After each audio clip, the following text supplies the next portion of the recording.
Vamos a esperar que la televisión Ya está, listo. ¿Ya está? Ya está Buenos listo. días.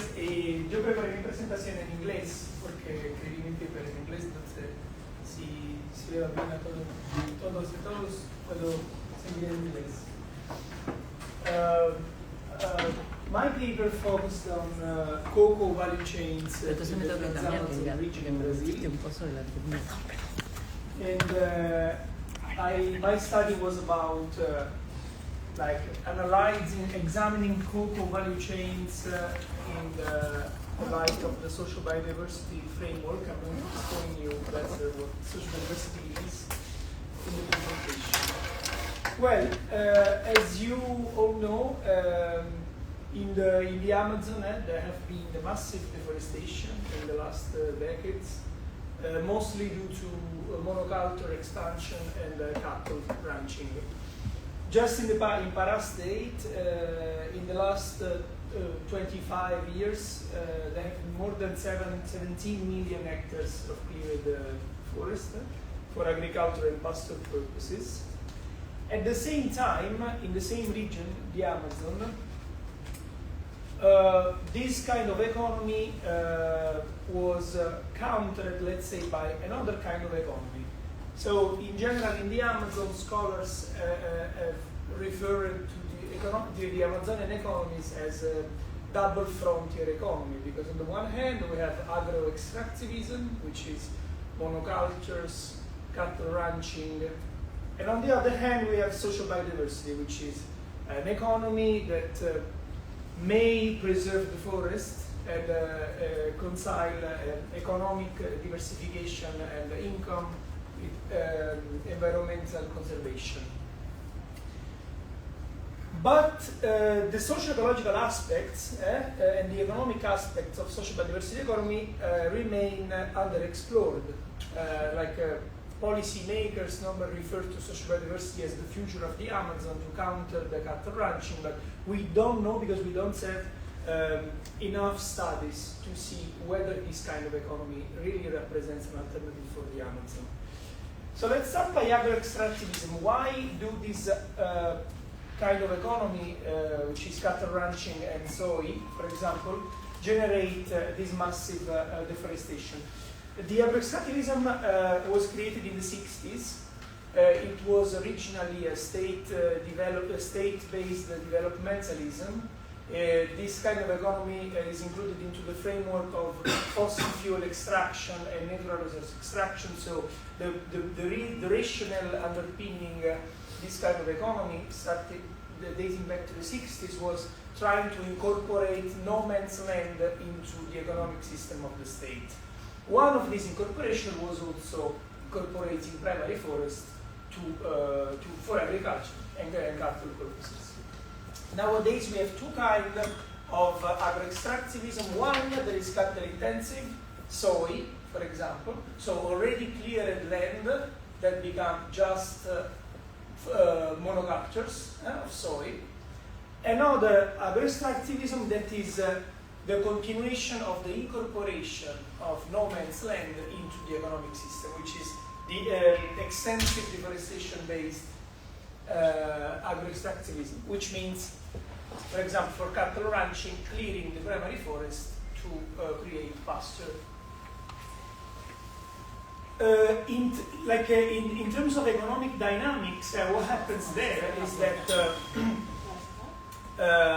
large-scale, medium-scale, and small-scale farmers are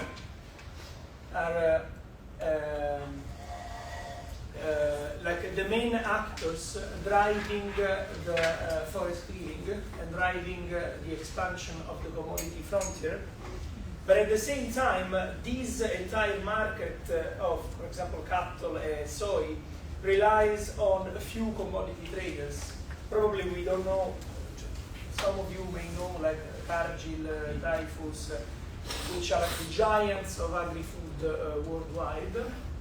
And they manage the entire supply chains of cattle and soy in the Amazon. So what happens here is that the environmental degradation is also is accompanied by centralization of power and capital accumulation within these few agri-business companies. It relies on the agro-extractivism, low-processed commodities or raw commodities like cattle or soy, and it's mainly focused on the export. So producing into agrarian frontiers in the Amazon and transporting the products in an unprocessed, raw and anonymized form to other destinations, possibly in other economic hubs of the country or abroad. These, of course, limit local value creation and local development because the agrarian frontier becomes a place to extract resources, in this case producing cattle and soy, to bring this value elsewhere. At the same time, there is this social biodiversity economy, which is like rooted in ideally something completely different as a development paradigm. First of all, it's a small scale, so like policymakers said, you don't see large-scale farmers. This is an economy that is rooted in very local and culturally relevant products like acai, Brazilian nuts, cocoa, pirarucu, cupuaçu, all these fruit pulp and products that are very relevant for the Amazonian history in general. Ideally, these products can be cultivated into sustainable productive arrangements, like agroforestry systems or floodplain lakes management, like productive arrangements that don't need like forest clearing that substitute forest for production. They can be merged.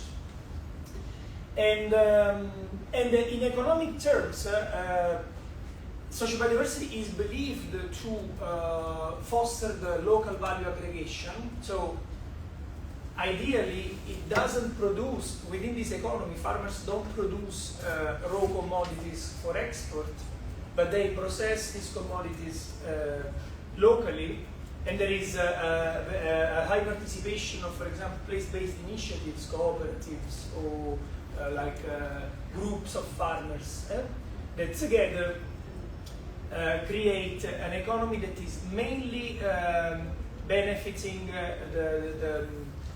the local exchanges. So it fosters the local economy because it's rooted in food security, for example, and not just the production of soy or cattle for export. Okay. A few recent studies critically highlighted the lack of field-based studies over social biodiversity, claiming that most of these products are becoming global commodities like cocoa or acai. So it's very problematic to assume that this social biodiversity is a really alternative in economic terms for the Amazon without examining the field-based dynamics. And some of them also highlight how this upgrading of social biodiversity economy may be generating power asymmetries, for example, may fall into the same trap of neoliberal capitalist agriculture. And that's what I'm going to do. I'm going to I analyzed cocoa economy, just the value chains in the Trans-Amazon region. I think you can see. It's like the state of Pará, and it's a region just cutting the Pará state, okay?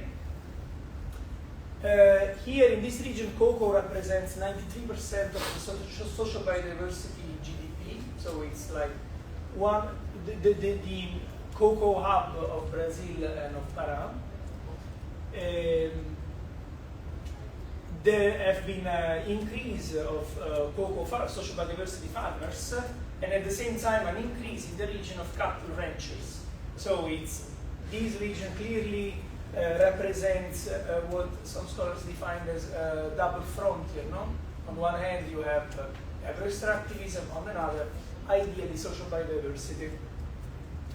The cocoa cultivation has grown rapidly, like 13% annually in the last 20 years. And in the entire region, it's cultivated in agroforestry systems. Now, I didn't delve into the production arrangements, but these agroforestry systems are low diversified, but still agroforestry. They have 2 or 3 species intercropping cocoa. And it's very labor intensive. For example, for 300 or 500 hectares land of cattle ranching, you have 1 family working on it. Every 5 hectares of cocoa, you have 1 family. So you have like there is a great opportunity for employment generation. Okay. Of course, even in this case, the economic dynamics of the cocoa market are underexplored, and I wanted to see whether the recent debates over whether social biodiversity is really an alternative economic model for the region is accurate or not. I focused on 3 municipalities, mainly in the Trans-Amazon region, and 2 value chains of cocoa, which are the only 2 cocoa varieties in the region. The bulk, the commodity one, which is non-fermented, it's just produced, the fruit are cut, and then after 12 hours of basic fermentation, they are sold in raw form. And the fino value chain, which is highly fermented cocoa, it undertakes more than a week of fermentation, and depending on the level of fermentation, it reached some particular markets. I interviewed 84 people, among farmers, NGOs, traders, and I focused on, in methodological terms, I focused on the value chain dynamics. So I exclusively focus on value chain studies. I might have analyzed, and I did my PhD, other economic aspects. In this case, just focusing on value chains, I focused on the value chain dynamics at the micro level, which is the interactions among all the actors in the supply chain, and the value aggregation mechanism. Since social biodiversity ideally is thought to generate a great value aggregation on at the local level, I approach the value aggregation from 4 perspectives, which is the economic upgrading, if social biodiversity generates more money than other commodities, if the products and process upgrading is present or not, and if there are chances for small-scale farmers to aggregate value locally independently, which is the functional upgrading. Let's have a look at the results in terms of value chain dynamics. This is the supply chain of bulk cocoa, the commodity variety. As you can see, the intermediaries are a key actor because, normally the cocoa, the commodity cocoa goes to intermediaries or directly to traders. The traders are Cargill, Barrica, Lebow, all the major agri-food traders worldwide. Then a part of it is processed locally into NIPS and then transported to Sao Paulo to be processed again in chocolate or cosmetics.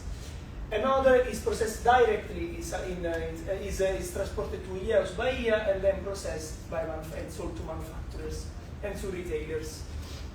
You can see that intermediaries are a crucial actor in this case because in order for farmers to sell to traders, they must have registration in the traders database, which is very difficult because in the region, a few farmers have land tenure rights and certifications. Without the land tenure documentation, they cannot register to traders database. So they must sell informally to intermediaries who sell them to traders. Traders dominate the market. Traders dominate the market, and as you can see, the commodity goes elsewhere, which is completely directed to Sao Paulo and then to retailers in Brazil. And farmers, almost all of them, sell to intermediaries because they cannot sell directly to traders. By contrast, the fino value chain has cooperatives as the key actors. Farmers sell to cooperatives, and depending on the fermentation, they either sell to bean-to-bar companies for chocolate into one-to-one agreement, or to cosmetics companies. The difference here is that into the cocoa bulk value chain, they sell at stock exchange prices. They cannot negotiate. So no matter how much they produce, they must sell it at stock exchange prices. In this case, they negotiate one-to-one with companies. And cooperatives also manage chocolate. One cooperative manages a chocolate factory, and another company manages a butter factory for cosmetics. So they also semi-process cocoa locally.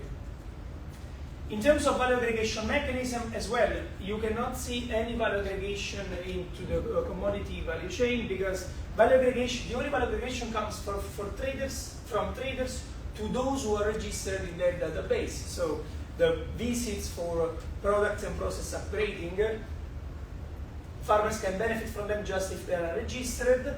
And just two state institutions that give this kind of upgrading, like improving the production, they can reach just 8% of farmers because of lack of funding. And there is no functional upgrading because the product is sold in raw form. Into the Fino cocoa chain, this is completely different because it's weird. The state normally in the Amazon doesn't contribute that much to this kind of economy, but we can see how state institutions play a crucial role, not only in improving the production, the quality of the products, but also and especially to give farmers the entrepreneurial material skills to aggregate value locally. For example, some of the farmers have created home-based chocolate companies, or ecotourism, or diversification with other products, bulk extraction factories. And this is thanks to NGOs and the state.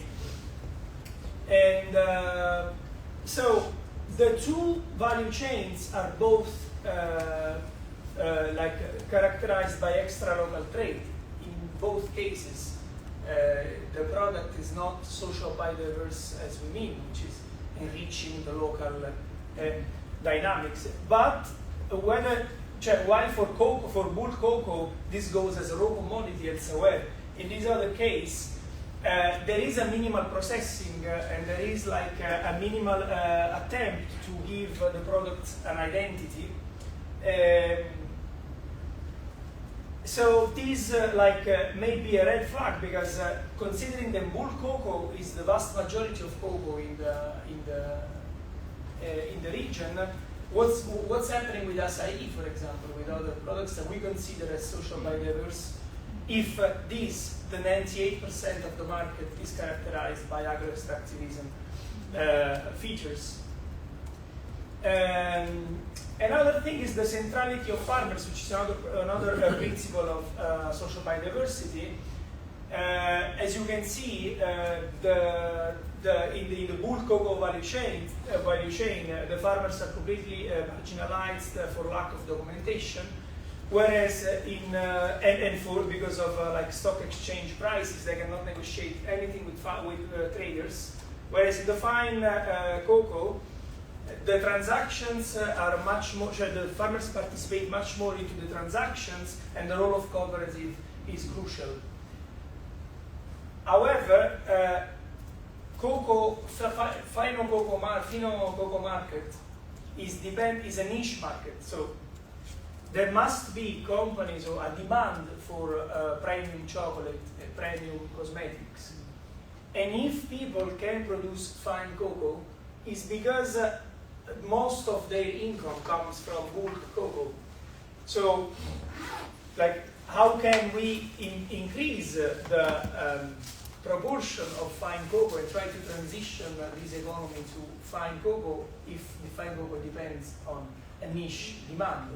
So there is this tension, because we can see how bulk cocoa is agro-extractivism, but there will not be any alternative like fine cocoa if there wasn't the bulk cocoa. Further studies should consider this as well. And last point is that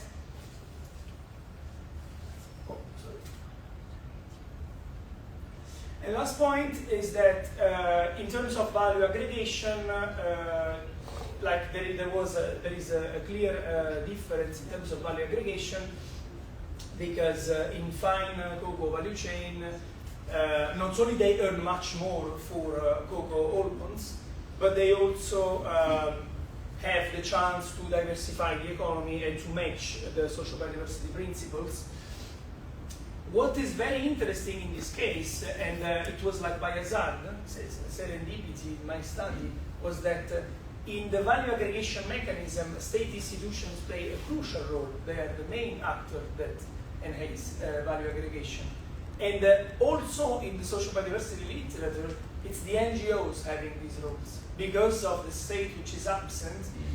And this suggests that we should also analyze, like examine the role of the state in the Amazon to see whether the state is changing and whether, like at least for social biodiversity production, it's not taking the role of passive facilitator for companies, no?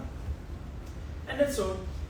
It was my study, so I suggest to continue doing research on the state involvement across the Amazon, and also to understand, I suggest also like other studies to understand whether these tensions between commodified social biodiversity and integrated social biodiversity can be fixed in somehow, or at least like the proportion between fino cocoa can be higher than bulk one. And also the study in general was to highlight the critical need to conduct field-based studies over these economies without assuming that this is the future for the Amazon. Okay? Thank you for your attention, and sorry if I... No, that's fine. Okay. Gracias, Vincenzo. Do you have any question? I don't know. Sí, ahora vamos, no, solo para ordenar, porque al principio no dijimos cómo íbamos a trabajar. Como no somos tantos y nos dieron 2 horas, tampoco nos vamos a ir al infinito, pero tenemos algunos minutos más que en esas corridas intensas que han habido en algunos simposios. Por eso estoy calculando unos 20 minutos máximo de presentación, estuviste súper bien. ¿Abrimos alguna pregunta aclaratoria, alguna observación para esta presentación? Y después, en todo caso, al final, si hay ánimo, hacemos como una conversación que atraviese las 4 presentaciones. En español está bien. Fala português? Sim. Do Brasil. Eu gostaria de saber como que está a questão das cooperativas, assim, porque na minha área de estudo tem organizações que agora eles preferem criar associações, porque assim, no Paraguai a questão da cooperativa é muito regulada, então eles não podem fazer muita coisa, então eles estão pensando talvez mudar, mas no Brasil como que se dá? Eles têm um órgão regulador? Sí, tienen... sí, tienen una... Las 2 cooperativas son entidades legales, ¿no? Son como... No hay ese problema de la ¿cómo se dice? Legalización de la cooperativa, ¿no? Es bien estructurada. El problema en la región es cuánto una cooperativa puede tener el poder para negociar en el mercado. Ese es el problema. Porque no hay un management que es suficientemente preparado, ¿no? O sea, la cooperativa administrada para los farmers, para los campesinos. Entonces ellos no tienen un conocimiento grande para upscale production. Ellos consiguen tener relaciones con las empresas y hacer contratos, pero no aquel management expertise para hacer un upscaling. Pero justamente es por eso mi pregunta, porque en los grupos con los que yo trabajo en campo, ellos sí han tenido esta competencia, han adquirido, gracias de hecho a las universidades de la Vía Campesina, pero ellos tienen como una especie de, no confían tanto en la administración de las cooperativas, porque en Paraguay tenemos un órgano regulador de las cooperativas que entra a fiscalizar la parte económica. Y hemos tenido, como vos lo dijiste bien, las cooperativas están hechas para el agrobusiness, otra vez. Entonces, ¿hasta qué punto es buena idea pasar de un estatus asociativo que te da un poco más de libertad, digamos, o más margen de acción, a una cooperativa?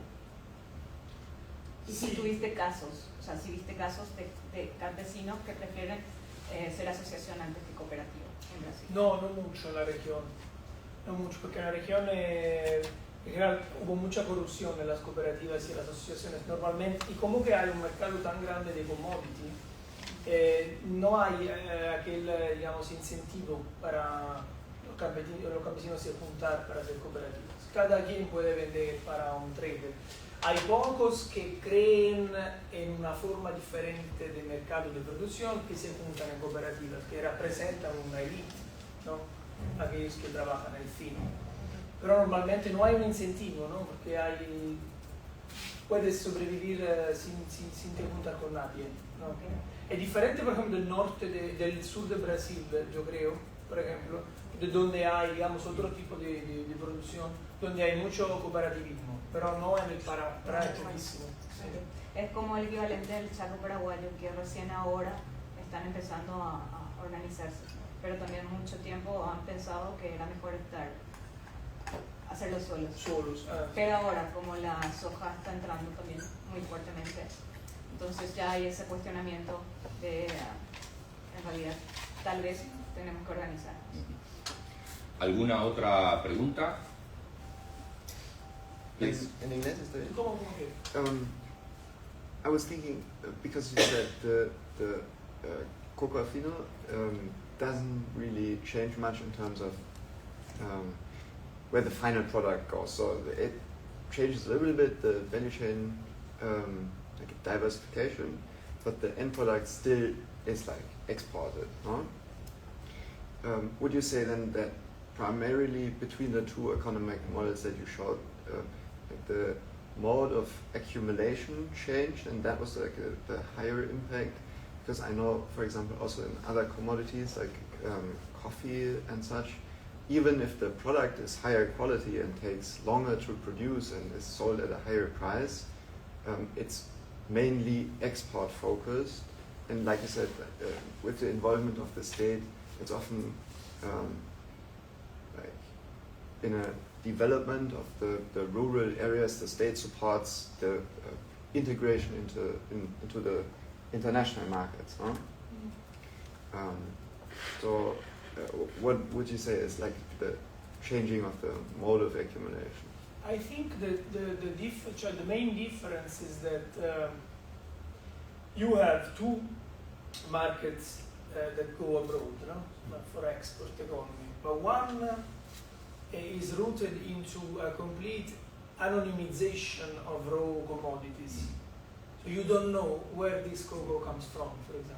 It's just mixed with chemicals to create Mondelez chocolate, or you don't know where it comes from. It can be whichever cocoa, from Ghana or from Brazil, it doesn't matter. And in general, within the structure, you can see that farmers are like petty commodity producers. There is absolutely no difference between somebody in the Transamazzon and somebody in Ghana from this perspective. It's just a commodity producer. Whereas even if the fine cocoa is export-oriented, you have a clear cultural connection with the region. So you know that, for example, the cocoa from the Amazon is rich in butter. You can do this kind of chocolate because it's the only cocoa that can give you this kind of chocolate. Bean-to-bar companies know that, and they can only do chocolate because of that particular cocoa, and they maintain the identity of this cocoa and the cooperative on the chocolate bar, for example. So it becomes a niche market where the identity is not lost. And within the market, there is a negotiation where farmers really increase their income, their revenues up to 200% compared to, for example, bulk cocoa. So, of course, it would be ideally much nicer to have a local redistribution of cocoa. But between the two, if you compare the two, like one is a petty cooperative production, another one may be Western New Age, niche economy, but still, not full commodity oriented.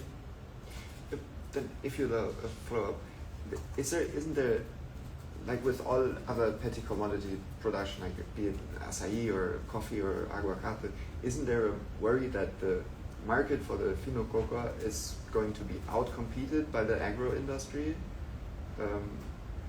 It depends on the demand, mainly. Depends on the demand and depends also on. But my second paper that I'm writing now is on household economy, also on the coast, because farmers I have a perspective of farmers as rational actor focused on gaining economic income. They, depending on how difficult it is to produce fino cocoa and how much they can earn, they choose what to do. So I think that if there was product and process upgrading from state institutions and market creation, for example, they would increase the production of fino cocoa compared to bulk. It's that now you can call the attravesador, intermediary, and say, I have 100 kgs of cocoa produced this morning, come here, 2 minutes he comes. He pays and says, well, see you tomorrow, just call me when you want. For fino cocoa you have to say 7 to 10 days fermenting cocoa with daily workers not willing to ferment cocoa because they say, but where's my money? But what's the point of fermenting? We can sell some of that. Then you have to find a cooperative to negotiate agreements with the bean-to-bar company, because you cannot call the bean-to-bar company and say, I want to sell you a ton of fine cocoa. You must have a bulk of cocoa altogether, which is much more difficult, not in a region where there isn't cooperativism because of corruption. Well, all of this may hamper the struggle between social biodiversity and agro-industry. No? If one fixes all of these, probably the proportion may change. Bueno, muy bien, muchísimas gracias. Solo te iba a hacer una pregunta. Sí.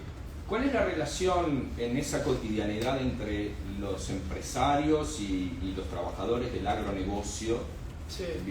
Y los productores de cocoa? ¿También van a trabajar a veces a la producción de ganado, a la agricultura, monocultivos, o están realmente separados como dos economías? Normalmente están separados como dos economías, porque eso depende del suelo. Porque normalmente hay una parte de la Transamazonia donde hay terra roxa, que es nitrosol. Es un suelo donde el cacao puede crecer muy bien. Otras tierras no pueden, no son tan fértiles, y ahí hay el ganado. Entonces normalmente eso es. Hay muchos que también tienen una parte de terra roxa, una parte de... Nadie va a hacer ganado donde hay terra roxa. Entonces depende solo de eso. Hay alguien, solo que es que son tan pequeños, ¿no? Son small scale farmers. Digamos, es considerado un productor largo, un grande productor, un productor que tiene 100 hectáreas. Un grandissimo productor, cioè todo el mundo conoce a él, tiene una tierra enorme, 100 hectáreas.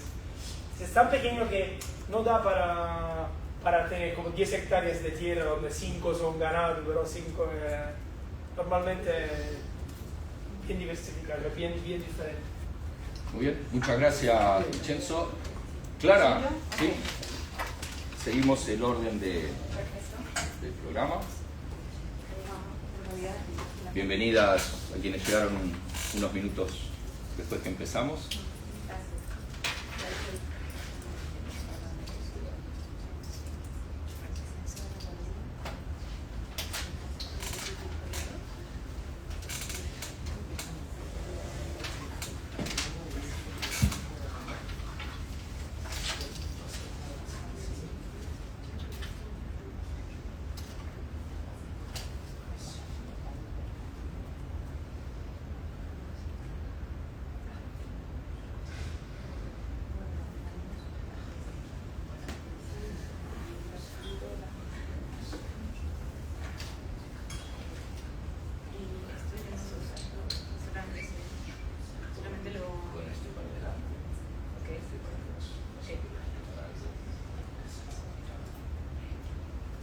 te aviso con el minuto 5. Disculpa, ¿me recordás tu nombre? Vincenzo. Vincenzo. Bueno, buenos días, mi nombre es Clara Páez, soy doctorante en la Universidad de Pau, pero también chargée de cours à Paris 8, Saint-Denis, Saint-Denis. Ma présentation, c'est pour je vais la faire en espagnol, je fais un intro en français, mais c'est la suite, en fait, du collègue. Parce que, oui, moi, j'étudie l'agroécologie, en fait. Donc, c'est un très lien direct, donc peut-être une future publication. Pero voy a hacerla en español porque la presentación está en francés y la gente que me ha querido ver por la tele, como dijeron ustedes, habla solamente español. Bueno, esta presentación forma parte de la tesis, que el objetivo es un poco mostrar el proceso de territorialización de la agricultura, de la agroecología en Paraguay. Territorialización abarca muchos aspectos, la agroecología ya de base abarca demasiado. Entonces, en esta oportunidad yo les presento uno de mis resultados que tiene que ver con la parte de políticas públicas y cómo la agroecología, que en Paraguay a nivel de políticas públicas falta aún bastante documentación. Los agrónomos, los de ecología humana han hecho muy buen trabajo documentando las prácticas, pero aún nos falta, en lo que es geografía, documentar cómo es que la agroecología entra dentro de las políticas públicas y cómo, a pesar de la invisibilización de su presencia, aún así ha logrado inserirse en el Estado paraguayo. Vamos a empezar por la base para que tengan un poco en mente de dónde parto cuando hablo de agroecología. No parto yo, parto con los campesinos con los que yo trabajo, cómo ellos entienden esto. Y una de las gran preguntas que yo me hice al llegar a campo es que hay una de las organizaciones con las que yo trabajo específicamente que se llama Organización Zonal de Agricultura Ecológica. Y la primera pregunta fue ¿por qué ecológica y no agroecológica?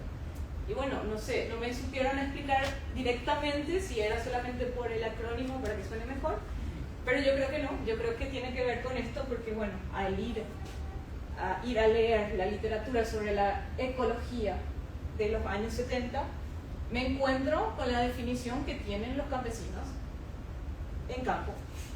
¿Y qué pasa con la definición de la agroecología? Si vamos muy lejos, si vamos al griego y nos preguntamos qué significa ecología, vemos que Eugene Adun nos dice que tiene que ver con el hogar, con el medio ambiente. Entonces, la ecología que va a estudiar la estructura y la función de la naturaleza. Porque pasamos de una ecología que nace y que se centra primeramente en estudiar cómo son los pájaros, cómo son los mamíferos, cómo son los peces, un poco la apariencia, ¿verdad?, de todo lo que tiene que ver con ese medio ambiente. Y pasamos a una función, o sea, a interesarnos de, ok, estamos viendo la apariencia, pero esas aves se están extinguiendo y aparecen otras, van evolucionando. O sea, estamos hablando de una naturaleza que cambia. ¿Y cómo es que vamos a estudiar solamente una apariencia? No, vamos a intentar entender cómo funciona esa naturaleza.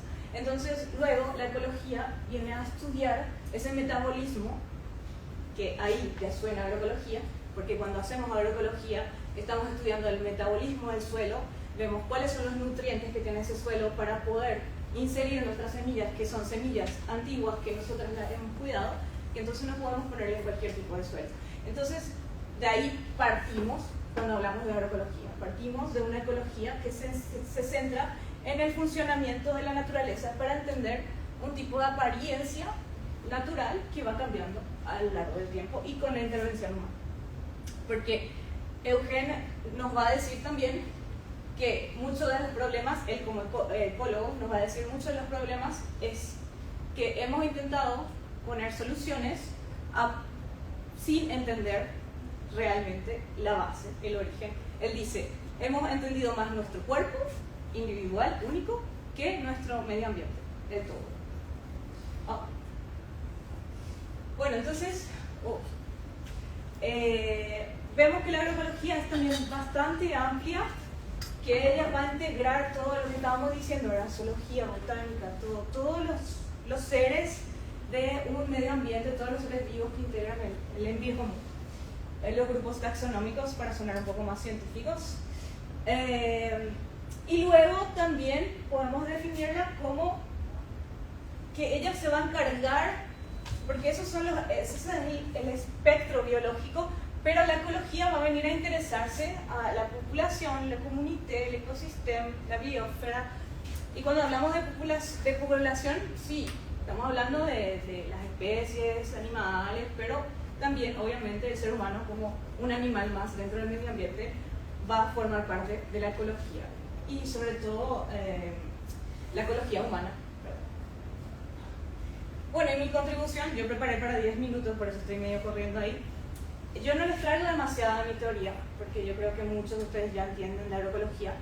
Yo solamente quiero partir del concepto, porque yo para entender la inserción en políticas públicas de la agroecología, tuve que empezar a entender qué significa ecología humana, qué significa agricultura familiar campesina en la mirada del Estado, porque ahí también entramos en un debate, ¿qué es la agricultura familiar? ¿Qué es la agricultura familiar para los campesinos y qué es para el Estado?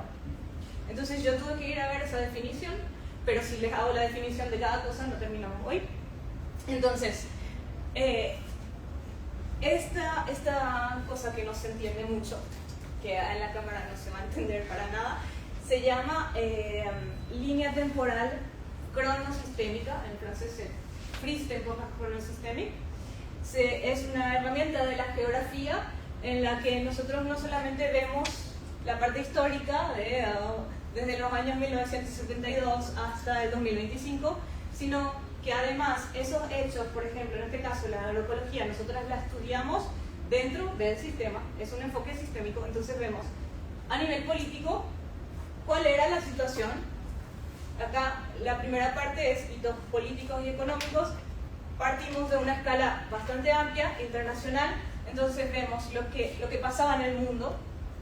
Faltaría rellenar bastante ahí, es un trabajo largo, es un trabajo que no se termina con una tesis, pero intentamos ver qué es lo que más impacta a nuestro tema, que en este caso a nivel mundo, nosotros como estamos hablando de agricultura, de un sistema alternativo, un sistema que viene a confrontar el agronegocios, entonces lo primero que tenemos que observar es la Revolución Verde, que es el gran hito histórico a nivel de agricultura que impactó a nivel mundial, en Francia, en Paraguay, en China, en todos lados. Luego tenemos la escala de Latinoamérica. En Latinoamérica, bueno, en el mundo también tenemos la parte política, histórica, o con el tema de las guerras, podemos incluir ahí los sistemas de gobierno si queremos para hacerla mucho más compleja. A nivel Latinoamérica tenemos, acá hacemos nos centramos en lo que es lo político, porque acá tenemos lo económico con la intervención directa, que es la Revolución Verde. Entonces eso ya impacta en América Latina, ya tenemos la línea a seguir en cuanto a teoría, modelo de desarrollo. ¿Y qué es lo que tenemos que observar nosotros en nuestra escala de Latinoamérica? La parte política, porque los que van a ejecutar esta Revolución Verde tienen un tipo de tendencia específica, que en este caso nosotros en Latinoamérica estábamos en dictaduras militares a nivel general. Que de hecho, cuando vamos a ir a una escala nacional, acá vamos a una escala Mercosur primero, porque Paraguay está inserido en Mercosur, que hasta hoy en día es muy presente en términos de acuerdos bilaterales y multilaterales. Y luego pasamos a una escala nacional, en donde, para recordar los que ya sabían y los que no, Paraguay tuvo la dictadura militar más larga de América Latina, con 35 años de gobierno de Alfredo Stroessner, y fue Alfredo Stroessner el que ejecutó la Revolución Verde. Es por eso que hasta hoy en día a este gobierno se les atribuyen las obras de gobierno de infraestructura, como las hidroeléctricas, como las grandes avenidas, como todo lo que hizo que nosotros entremos dentro de un circuito mundial y dentro de un modelo de desarrollo que fue replicado, que venía siendo ejecutado en otros países y que en Paraguay fue replicado un poco más tarde. A nivel nacional, con la dictadura de Stroessner, no debemos olvidar que teníamos la resistencia y que no es la resistencia como hoy que estoy hablando aquí con ustedes tranquila, es la resistencia de las ligas campesinas que durante ese gobierno, para explicarle un poco los símbolos amarillos son para conectar ciertos hechos históricos con lo que va a ser la agroecología aquí más abajo, y luego hay otros símbolos que son símbolos rojos, que son los momentos de ruptura dentro de esta línea temporal, y que aquí, durante la dictadura, tenemos una ruptura de una organización que era bastante presente y bien articulada a nivel nacional, y que incluso está teniendo articulación muy embrionaria a nivel regional con Argentina, las ligas agrarias campesinas cristianas, que sí partieron de una base religiosa católica, porque hay que entender, la religión católica en América Latina tenemos dos. Tenemos la élite, que va conectada con el gobierno, y tenemos la religión católica que tiene que ver con el trabajo de campo, con la pastoral social, con los jesuitas, con toda esa historia también que tiene que ver con la colonización que hemos tenido. Bueno, y ellos, los campesinos, han tenido durante la dictadura la protección de ciertos sacerdotes individuales que no estaban de acuerdo con lo que se estaba haciendo a nivel de gobierno. ¿Y qué pasa? En 1976 las ligas campesinas son masacradas. Y ahí hemos tenido una ruptura, porque la agroecología probablemente ya iba a empezar a desarrollarse desde este mismo grupo, porque cuando revisamos el tipo de modelo agrícola que ellos estaban intentando implementar, ellos habían creado escuelas campesinas, ellos empezaban a tomar conciencia del rol du paysan dentro del contexto nacional y dentro de la producción de alimentos sanos. Si ellos no hubiesen sido masacrados, podemos jugar ahí un poco de las hipótesis de qué hubiera pasado. Pero la realidad es que ellos no sobrevivieron a eso, y que Paraguay empezamos a bajar aquí en la cadena, empieza a tener una ruptura en lo que es la articulación campesina, la organización campesina a nivel nacional, y se tienen que restablecer y comenzar a formar nuevos grupos. Y en esa conformación de nuevos grupos suceden dos cosas. Primero, que Paraguay, aquí, con este señor llamado Stroessner, empezó a concentrar aún más la tierra. Porque en Brasil creo que también, en Paraguay nosotros llamamos a eso tierras malavidas. Son las tierras que fueron atribuidas, que eran para la reforma agraria, que fueron atribuidas de forma ilegal a militares, a empresarios, a gente del entorno de Alfredo Stroessner. ¿Y qué pasa con eso?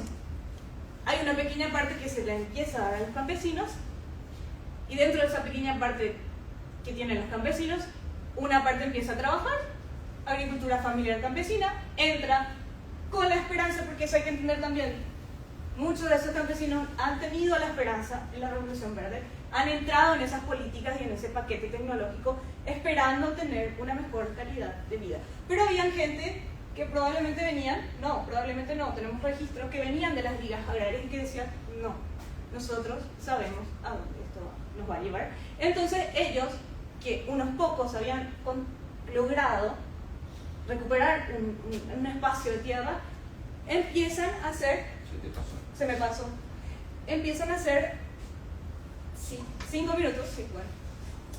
Empiezan a desarrollar organizaciones campesinas, por un lado para recuperación de tierra, que era ya por sí una lucha muy intensa y que te acopara todo un grupo, y mucho más adelante, que es lo que voy a resumir aquí, porque ya se me fue el tiempo, es que mucho más adelante, primero, acá tenemos la articulación de organizaciones campesinas, también las alternativas que empiezan a surgir, ellos comienzan acá, pero ya empiezan a ver, ok, no es solamente la tierra, tenemos que ver también nuestro modelo agrícola, y poco a poco la agricultura va surgiendo un poco, también los que son en violeta son lo que tiene que ver con las mujeres campesinas, a nivel mundial, pero a nivel Paraguay también. Entonces la agroecología empieza a ir surgiendo, y de a poco también esa cuestión de género se empieza a inserir, porque ellos empiezan a entender que la agroecología es de A2, de A2, de A4, de A5, de todos los géneros juntos tienen que estar representados, y empiezan ellos a trabajar sobre la cuestión de las mujeres campesinas en la agroecología. Luego, en una tercera fase, aparece la ecología humana, que ya les presenté antes, las universidades se empiezan a meter y esa inserción académica es por la ecología humana, que de hecho en la Universidad Nacional de Asunción tenemos la carrera y son los primeros que están publicando sobre el tema. Y luego, más adelante, eso empieza a avanzar porque vemos que la agroecología sucede algo raro, sucede una confrontación entre dos modelos que son respetuosos con el medio ambiente, que es la agricultura orgánica y la agroecología, que empiezan como el espacio, mi hipótesis es que como el espacio está reducido, la brecha es tan pequeña, entonces la agroecología no logra inserirse como sí misma dentro de una ley que tenemos. Primero se infiere como la ley de la agricultura campesina, la agricultura familiar, perdón, campesina, y luego se insere dentro de la ley de la agricultura orgánica, que sería más bien la ley del label de la certificación BIO, porque ahí hay que ver también cuál es el modelo que logramos inserir nosotros. Y luego llega un poco otras brechas que tienen que ver más con otro nivel de gobierno, que ya no sería el gobierno nacional, sería el gobierno territorial aquí en Francia, que son las municipalidades, los departamentos, y ahí las municipalidades los grupos empiezan a presionar para que en ciertas municipalidades se creen ordenanzas para impedir, en realidad, para pedir que el agronegocio respete las leyes que ya tenemos, de no fumigación sobre escuelas, de no fumigación en ciertos horarios y de cortinas verdes, para poder desarrollar en esa pequeña brecha un modelo alternativo que pueda alimentar a nivel local, porque recordemos, nuestros agronegocios en Paraguay, en Uruguay, en Brasil, está enfocado a la exportación, no a la gente local. Entonces, esas son las zonificaciones agroecológicas. Y bueno, y ya llego. Al final, hoy en día, estamos de vuelta cayendo en eso de la conexión de políticas públicas con agricultura familiar campesina, y tenemos todo lo que es ya hoy en día crisis medioambiental, tenemos el tema de uso de nuevas tecnologías, que la agroecología también se está metiendo ahí. O sea, si van a hacer agricultura de precisión, agroecología también va a empezar a utilizar las tecnologías disponibles que muy a menudo son las más rudimentarias por tema de presupuesto, por tema de acceso, pero también la agroecología se está metiendo y está usando eso como herramienta para este nuevo modelo.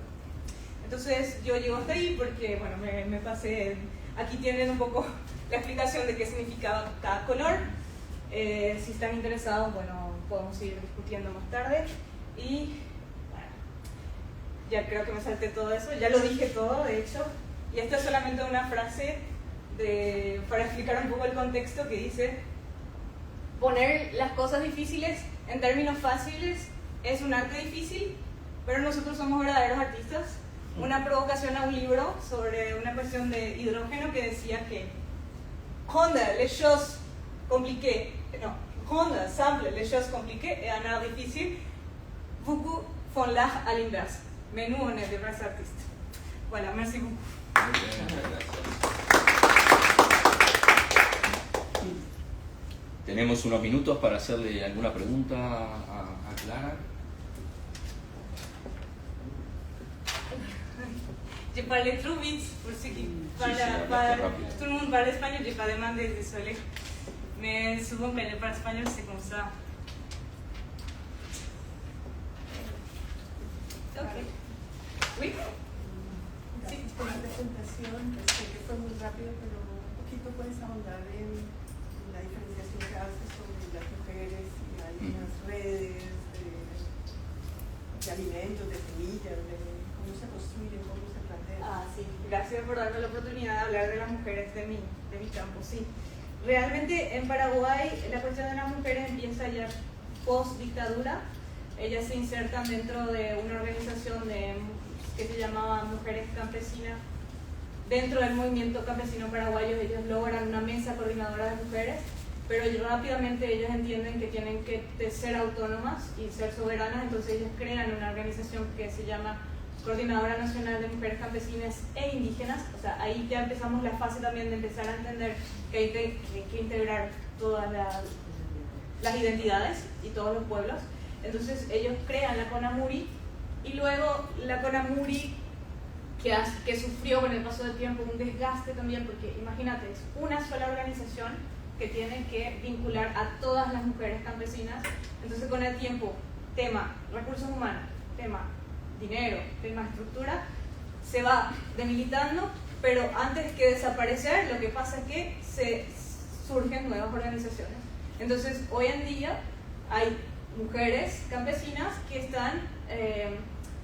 es el nivel territorial, así como el Estado también empezó a bajar porque vimos que a nivel nacional es muy difícil inserir políticas públicas, entonces empezamos a bajar a lo territorial, a las mairies, a las municipalidades, a los departamentos, y las organizaciones han sufrido esa misma evolución, digamos, han tenido más que sufrido, y ahí hoy en día son ellas, estas organizaciones zonales, las que levantan la bandera. La primera que levanta la bandera de la agroecología son ellas, y las que sostienen, porque hasta hoy en día, a pesar de los esfuerzos que están haciendo los compañeros de la agroecología, las mujeres siguen cumpliendo el rol de alimentar en los mítines o en las reuniones, mientras los hombres están sentados hablando de la agroecología, hay mujeres que están en la cocina haciendo eso, pero vos vas a la cocina y escuchás los debates y ves cómo ellas en realidad ya han tomado conciencia, pero entienden que si ellas dejan de cumplir ese rol, no se podría sostener porque no tenemos recursos, no tenemos para pagar un cocinero, un chef que venga o una empresa que venga a alimentarnos mientras nosotros estamos haciendo una política pública. Entonces, ellas cumplen hasta hoy en día ese doble rol, el rol de cuidado de la familia, el rol de producción también, porque ellas tienen una conexión muy grande con los animales, por ejemplo. Entonces, a veces cuando las vacas están enfermas, son ellas las que saben y identifican cuál medicamento hay que ponerle o qué cuidado tiene que tener esa vaca para que no se muera, porque estamos hablando de recursos limitados. Entonces, la administración de recursos limitados, las mujeres, y las mujeres campesinas aún más. Gracias. Muy bien, muchas gracias. Después tendremos algún tiempo para lo atravesado. Hay varias cosas que dijiste que coinciden también con la experiencia en Uruguay. Me quedó una tapita. Sí. Bueno, voy a tratar de manejar el tiempo.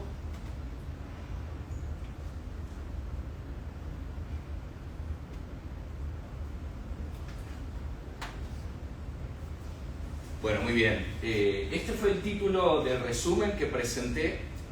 Sin embargo, desde ya les digo, voy a concentrarme más en lo que podríamos llamar la transición en la alimentación. Y en eso voy a coincidir un poco con Clara y también un poco con Vincenzo de ir un poquito a esta idea de nichos de producción. Y ahora vamos a ver, supuestamente es de transición a la agroecología de tamberos, productores de leche, qué motivaciones han tenido, qué obstáculos están teniendo y alguna discusión sobre justamente cuán transformativo podría llegar a ser en términos de un sistema más amplio. El equipo de trabajo está allí mencionado, que comentaba al principio que no pudimos venir todos, pero venimos trabajando con productores de soja no transgénica y con productores de leche desde los últimos 4 o 5 años, más o menos 4 años, de una forma consistente. Bueno, esto para los que no recuerdan, el paisito, ese es el nombre que recibe el Uruguay. Asimismo nos consideramos como muy pequeños en el contexto sudamericano, pero en realidad, bueno, tenemos un territorio equivalente a, como siempre decíamos, los Países Bajos, ¿no? Los Benelux, Bélgica, Holanda y Luxemburgo juntos, así nos enseñaban en la escuela. Pero creo que también lo interesante es esto, la población en el último censo, 3.500.000, y es una población decreciente, salvo y gracias a la migración latinoamericana más reciente que ha llegado al país, que mantuvo allí un poquito el crecimiento. No tenemos tasa de reposición, estamos por debajo de la tasa de reposición, o sea, los uruguayos podemos decir que estamos casi en extinción. Hay muchos viviendo fuera también del país, pero fíjense, estamos hablando... Son especies valiosas. Sí, la bandera. Un 4% de la población está viviendo en el medio rural, ¿sí? O sea que tenemos una demografía y además envejecida, etc. Entonces, bueno, ¿por qué ir a preocuparnos qué es lo que pasa con un 4% de la población? Porque bueno, ahí de nuevo estamos viendo que hay cambios, ¿no? Este es un artículo, un capítulo de un libro de mi autoría, que ahí lo que planteo, es esto, ¿no? ¿Qué se está dando? La intensificación y la industrialización de la agropecuaria, ¿sí? Eso es una tendencia, es general.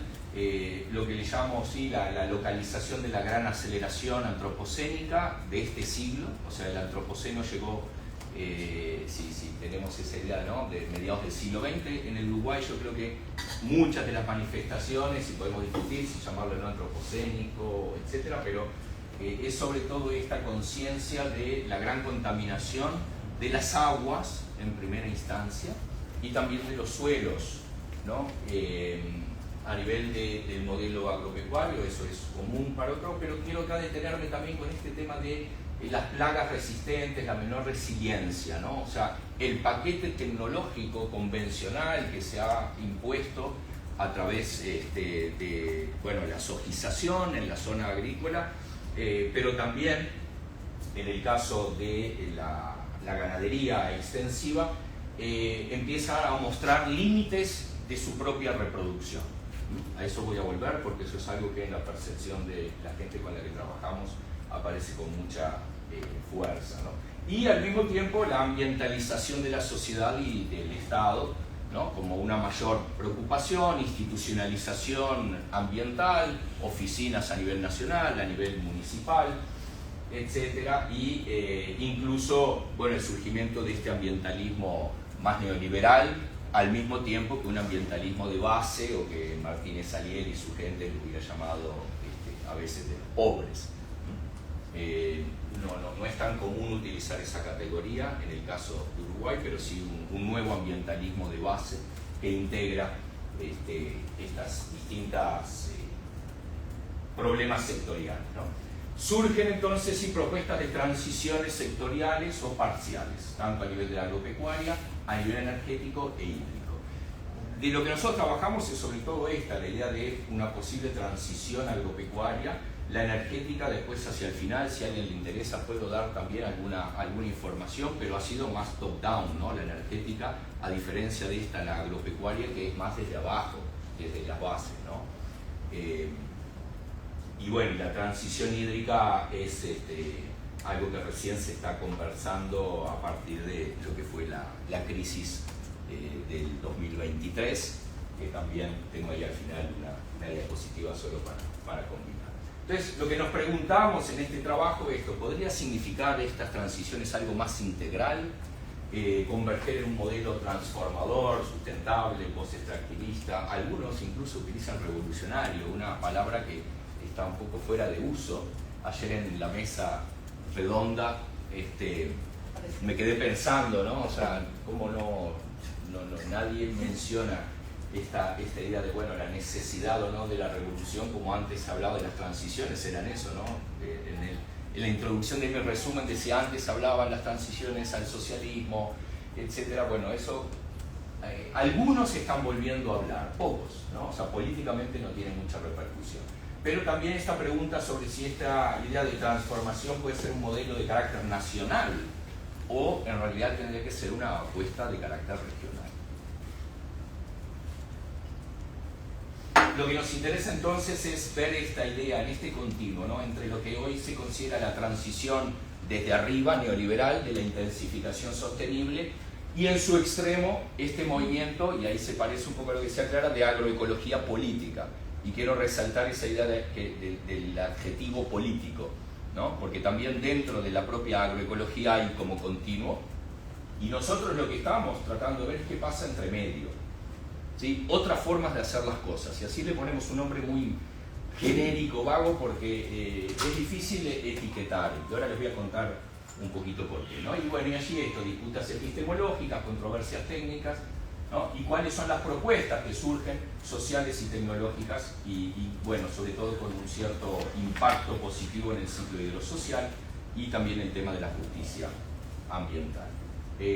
Lo que voy a hablar está en este artículo, también un capítulo de un libro, por si después quieren revisarlo más: Transición a la sustentabilidad en el agro uruguayo, desafíos, oportunidades y barreras. Y desde el punto de vista teórico trabajamos mucho con este modelo, ¿no?, de Giles y Schatz, de la idea de los nichos tecnológicos, esa idea de las transiciones multinivel. No sé si conocen esto, es bastante difundido, pero que tiene que ver con esta idea, ¿no? El nivel del paisaje sociotécnico es ese nivel macro, luego el régimen sociotécnico y los nichos tecnológicos. Y la idea es que si un nicho tecnológico tiene algunas condiciones para escalar, y ahí nos conectamos con la COCOA, bueno, puede de alguna forma adaptarse al régimen sociotécnico existente o puede generar una disrupción.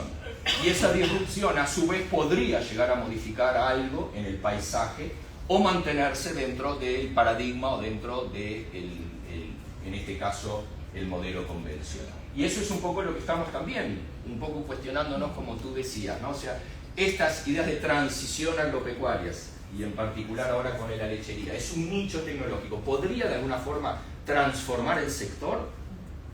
¿Sí? O por el contrario, nada, se queda cooptado, queda de alguna manera encapsulado dentro del régimen sociotécnico contemporáneo. Además de la lechería, les decía, pero no voy a hacer mucho énfasis aquí, es una cadena de valor local de soja no transgénica, es bastante excepcional, pero que con distintos actores, un gobierno local, el gobierno de Canelones, que tenía toda una problemática de contaminación de una laguna de donde surge el agua potable de toda esa zona y que genera un modelo agroecológico de ordenamiento territorial. Que bueno, hoy en día en realidad es un fracaso, pero bueno, ahí ya surge esta idea. También participa el Instituto Nacional de Investigación Agropecuaria, que lo de la agroecología es algo totalmente marginal, pero tiene como algunos nichos dentro de la propia política de investigación, y lo que fue interesante es que ellos fueron los que habían conservado la semilla de soja no transgénica y que se la proveyeron a los productores, a una cooperativa de semilleros, para poder reproducirla y utilizarla. En el caso de la lechería, es un caso, creemos, también importante, está concentrado en el suroeste del país. Nosotros hemos seguido el caso, son 6 productores, pero hay hoy día una red un poco más amplia, estamos calculando unos 20, 30 productores que estarían con esta lógica, pero que han sido convocados a través de un centro protestante, valdense. ¿Sí? Entonces ahí entra también esta cuestión, hoy traía clara el tema de la religión y la división, teología y liberación. Bueno, acá hay otros aspectos que tienen que ver con esta cuestión más espiritual, también del cuidado, Laudato Si mediante, pero creo que es una cosa que viene desde antes, y que también para nosotros ha sido como revelador para un país que se considera laico, no tan religioso, etcétera, cómo hay algunos valores que de alguna forma están circulando en estas experiencias de transición y que le hacen también a la motivación, sobre todo para el mantenimiento, para intentar sostener ese proceso de una forma más colectiva. Bueno, acá estamos trabajando, viendo el suelo. Interesante, los tamberos, yo siempre digo, la vaca es como media invisible dentro de los tamberos, por más que es un sistema ganadero, pero en realidad el suelo, ¿no? El tema del forraje. Y acá es un poco donde están ubicados. Y lo que les quiero mostrar rápidamente es también lo que nos interesa de este caso, es que no son pequeños tamberos. Un pequeño tambero en Uruguay tiene 50 hectáreas, 60 hectáreas, ¿no? Incluso menos, pero ese es como el promedio. Menos de 50 hectáreas no sobrevive en la producción. Puede ser un quesero quizás, pero acá son productores medios, ¿sí? Estamos hablando, fíjense, que tiene, bueno, ¿dónde está el...? Aquí no apareció, pero bueno, estamos hablando que tienen unas 500, 600 vacas, en algún caso en ordeño. Y en términos de superficie, bueno, va desde un pequeño 77, pero muy, muy intensivo, hasta casi 800 hectáreas, ¿no? Y esto va cambiando porque tienen sus arreglos de arrendamiento, etc. Pero también es importante para pensar, bueno, transición. No son los más pequeños los que estaban pensando la transición, son medios. ¿Y por qué eso sucedía, no? Y ahí estuvimos trabajando con un equipo de distintas dimensiones, ingenieros agrónomos, veterinarios, nosotros antropólogos, y también algún economista, un poco ingeniero agrónomo economista, ¿no? Las motivaciones para la transición a la agroecología, ¿no? ¿Qué fue lo que nosotros rescatamos? Lo principal, el tema de la salud, ¿sí? En las percepciones, ¿no? Lo que ellos dicen, ¿no? Todos tuvieron algún caso cercano o de que alguien tuvo una fumigación del modelo convencional. Ellos mismos aplican agroquímicos o agrotóxicos, pero todos han tenido un caso de una persona que fue afectada en la salud. Y eso después deriva también al tema de la salud de los animales, de las plantas, y después, bueno, obviamente esta idea más de identitaria, vivir en el campo, el modo de vida, también estaba allí, pero estamos hablando obviamente de gente incluso que ha tenido experiencia de vida urbana, no son personas que solamente han quedado viviendo, no son más, sí, farmer, ¿no? El productor familiar capitalizado, que manda a sus hijos a estudiar a la universidad y alguno de ellos vuelve, sobre todo el varón, ¿no? Se mantiene un poquito esa división sexual del trabajo. Y esto también aparecía, esa idea entre coherencia entre creencias y prácticas productivas. Y es acá donde entra esa idea de lo religioso o la espiritualidad, ¿no? Como que esa cuestión de decir, bueno, a nivel de la liturgia, a nivel de los encuentros, campamentos, etcétera, hay que cuidar, etcétera, pero después resultaba que estaban sintiendo que estaban llevando adelante prácticas no coherentes. Y sobre su mirada de futuro, el bienestar, esta idea de vivir tranquilo, ¿no? En Colombia, ¿cómo es que es el eslogan? Vivir sabroso, ¿no? En otro lado es el buen vivir, etc. Acá, y eso ya no es solamente para estos también, pues queremos vivir tranquilos, ¿no? O sea, el modelo alternativo sería vivir tranquilo. Ahora, ¿qué quiere decir vivir tranquilo? Eso es lo que estamos tratando de rescatar un poquito. La frase de abajo es una de las que más nos gustó, o sea, no medir la felicidad en litros de leche, ¿no? Como diciendo, no, esto de la productividad, que no siempre estamos, ¿no? Tratando de que tenemos que producir más y más y más y más. Bueno, ahí lo resumían con esa cuestión, un poco romántico, pero bueno, ¿qué quiere decir eso? Obviamente usar menos agroquímicos, ¿sí? Esa es como la clave, ¿no? Y acá obviamente que está esta disputa entre la agroecología política y la agroecología tecnocrática. La agroecología tecnocrática también dice hay que utilizar menos agroquímicos. Es más, si los pudiéramos hacer desaparecer, mejor. Entonces ahí hay una coincidencia. Lo otro es anticipar los cambios. Y ellos están pensando de si hay una crisis ambiental que nos va a pegar, nos va a tocar. ¿Y por qué? A ver si puedo volver rápido al mapa. En el año 2013 hubo una crisis aquí en la zona más cercana a Montevideo, Canelones, donde viene el agua potable del país, y ahí hubo una regulación de la producción tambera o de producción de leche, ¿no? Tuvieron que disminuir su volcado de fósforo, nitrógeno, para evitar la eutrofización, y entonces estos tamberos que viven más para esta zona se la ven venir, por decir así, ¿no? Saben que le van a traer más restricciones de carácter ambiental a su producción, y además que van a tener entonces a nivel comercial también trabas de carácter arancelario, ¿no? Sobre todo porque todos ellos son remitentes a cooperativas, muchos de la producción se exporta, entonces están también pensando que le van a empezar como a bajar algunas de esas regulaciones. El tema de vivir tranquilo es con mayor participación de mujeres y jóvenes, pero también lo que nos interesa, y eso yo le iba a preguntar también a Clara, y eso es, ¿cuáles son, llamémosle, los indicadores sociales de las transiciones en la agroecología o en estas formas distintas de hacer las cosas?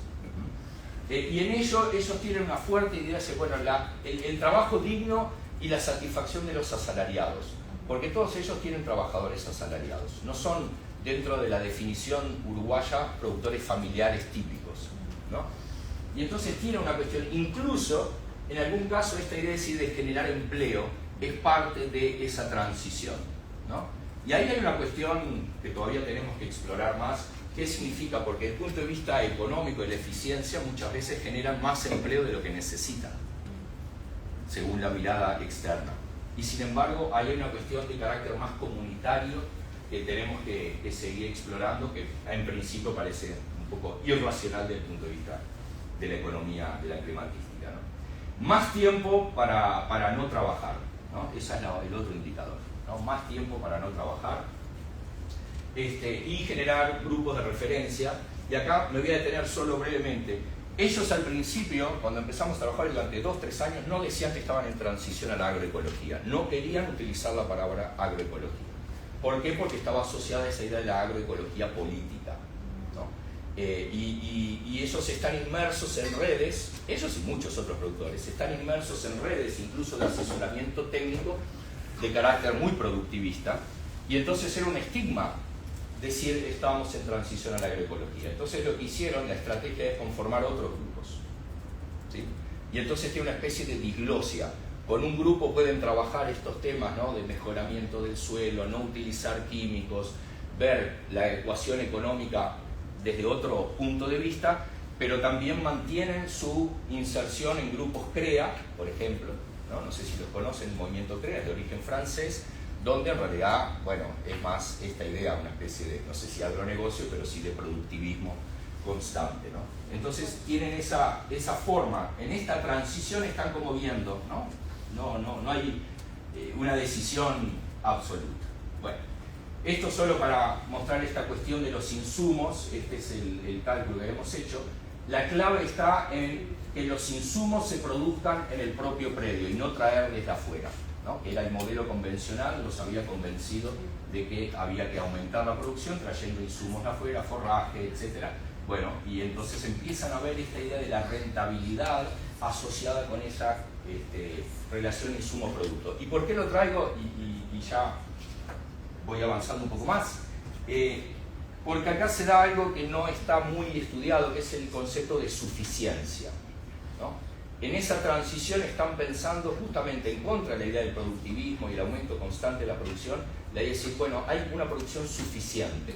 Y entonces buscar ese equilibrio entre lo que tiene que ver rentabilidad y los insumos que tienen adentro, ¿no? Entonces, estamos también un poquito pensando en eso. Acá con el tema del agua es algún debe, porque todos ellos en realidad, a pesar de que tienen ya algunos 10, entre 5 y 10 años de trabajar en esta idea de transición, los niveles de fósforo y nitrógeno en el agua continúan siendo muy muy altos, ¿sí? Y entonces ahí como que tenemos un nuevo proyecto para tratar de estudiar mejor, a ver cuáles son sus estrategias, y que ahora cuando fue la seca entre el 2020 y 2023, esto se complejizó muchísimo más, porque su contaminación territorial fue en aumento. Menos agua, menos disolución, aumentan entonces las cargas. Entonces, ¿cuáles son las oportunidades para esta transición agropecuaria a nivel del paisaje? Lo que está más macro. Hay una noción de agotamiento del sistema convencional, ¿sí? Y sobre todo se da por esta cuestión de que ya la producción química no les está dando las respuestas y constantemente tienen que aumentar los cócteles, aumentar la cantidad de productos que vierten en el ambiente, ¿no? Entonces, también los límites sociales, no traje aquí las gráficas, obviamente han disminuido la cantidad de productores de leche en los últimos 20 años, entonces también eso lo ven con mucha claridad. Y esta idea del sentido de lo que están haciendo, ¿no? Parece, y eso parece abrir algunos nichos. Y a nivel predial es esto, ¿no? Voluntad y motivación de cambio por el tema de la toxicidad, el aumento de los costos sin resultados y un malestar continuo con el uso de insumos fósiles en el ambiente. Esta es una zona relativamente cercana a centros urbanos. Y entonces también está en esa cuestión, como se da en otros países, es decir, las escuelas como un centro que hay que proteger, que hay que cuidar, y que ellos están de alguna forma poniendo en riesgo con algunas de sus viejas prácticas. Y es ahí donde empezaron incluso pequeños laboratorios sobre esta transición cercanas a las escuelas o cercanas a los centros poblados para tratar de encontrar alguna respuesta.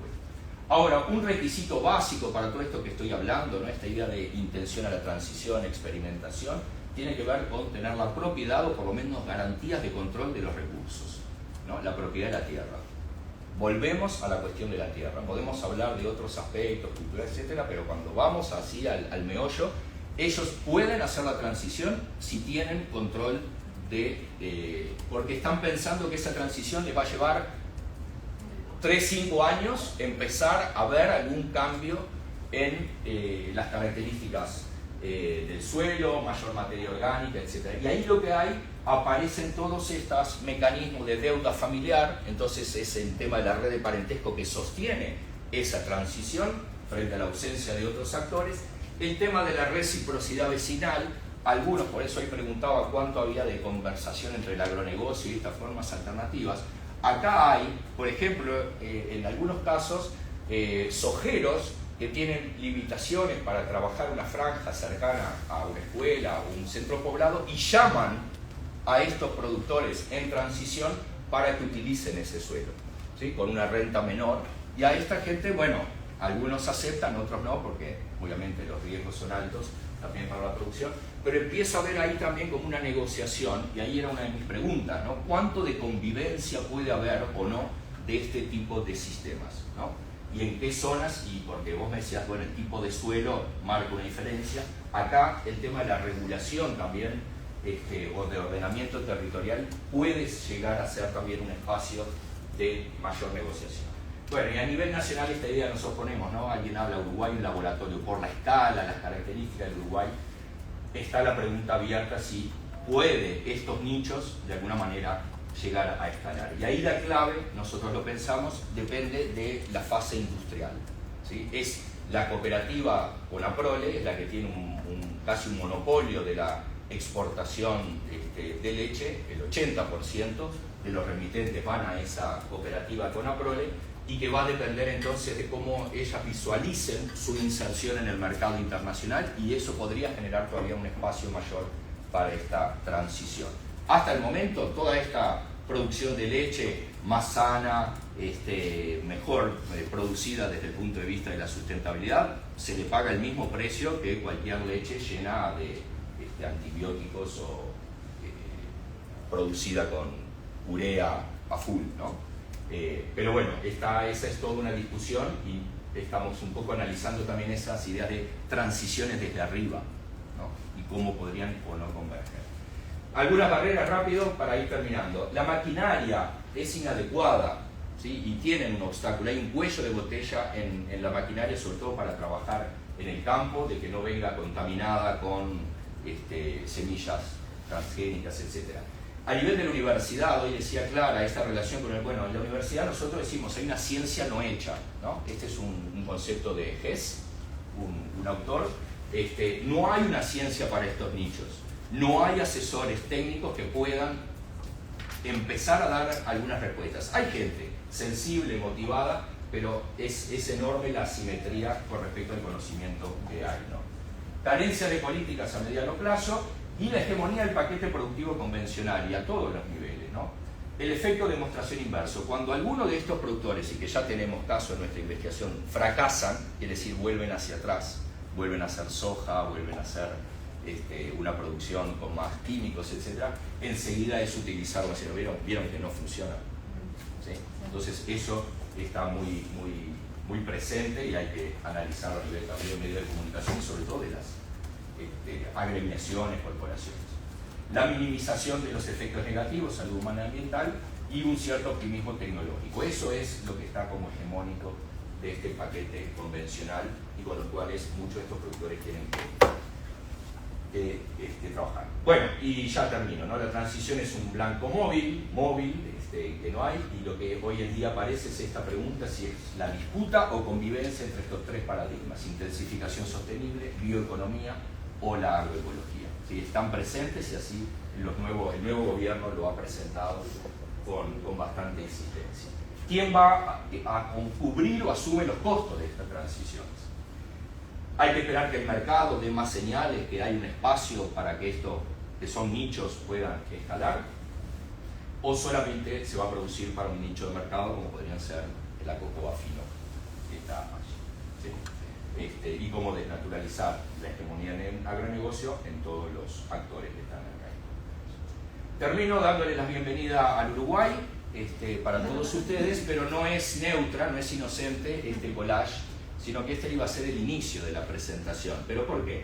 Uruguay hoy se conoce, ¿no?, por estos 4 aspectos. El fútbol clásico, ¿no? Y ahora tenemos un nuevo mito, ya no el mito de que ganamos en Maracaná en 1950, sino que nos fue bastante bien en el 2010 en África, en Sudáfrica. a pesar de que algunos de los que están aquí fueron acusados de racistas en varios aspectos.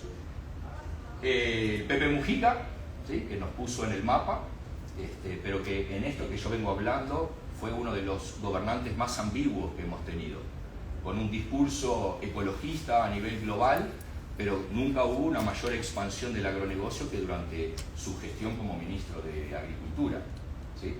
Y entonces eso es parte también de lo que nosotros tratamos de analizar en las narrativas y cómo viene y cómo funciona, pero obviamente que a nivel rural fue un tipo que atrajo mucho a esa idea hoy que hablamos de la suficiencia, ¿no? La revolución del viento, la eólica, si alguien después tiene preguntas podemos conversar, y sobre todo la crisis del agua, porque Montevideo se convirtió en la primera capital que no tuvo agua potable en este siglo, y que también generó esa conexión entre lo urbano y lo rural que hasta ese momento había estado bastante separado y dual. Bueno, gracias, disculpen que ya me tomé bastante tiempo.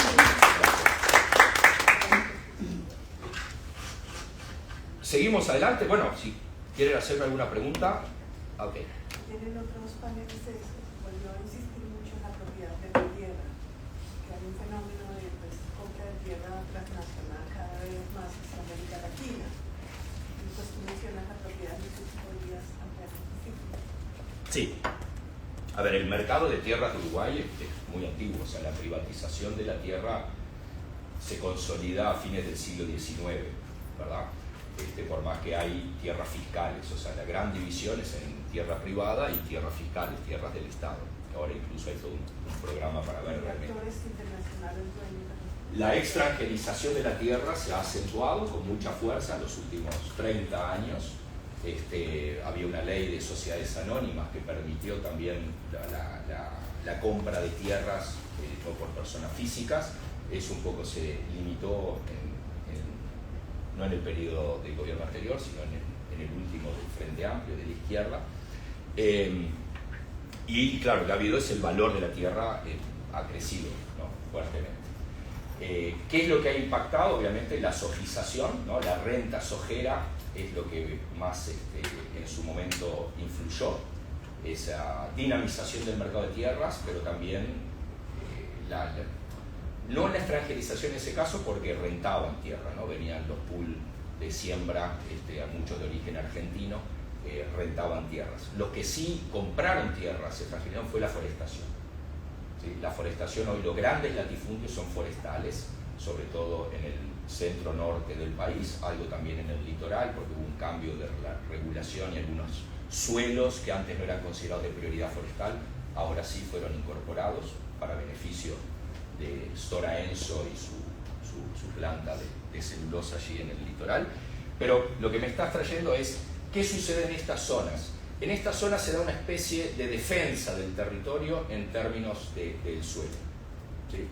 Estos productores de leche son propietarios, pero también rentan, ¿no? Tierras. Quienes le rentan la tierra dicen, preferimos que ustedes la tengan porque la van a cuidar. ¿Sí? Y entonces le bajan un poquito el precio de la renta, porque en realidad esta es renta sojera, o sea, esta zona perfectamente podría avanzar la soja como avanzó en algún momento. Pero ahí es algo que también estamos estudiando, se generan como esos mini mercados de tierra cuidados, ¿no? Y que tenía que ver con esto de la reciprocidad vecinal, etc.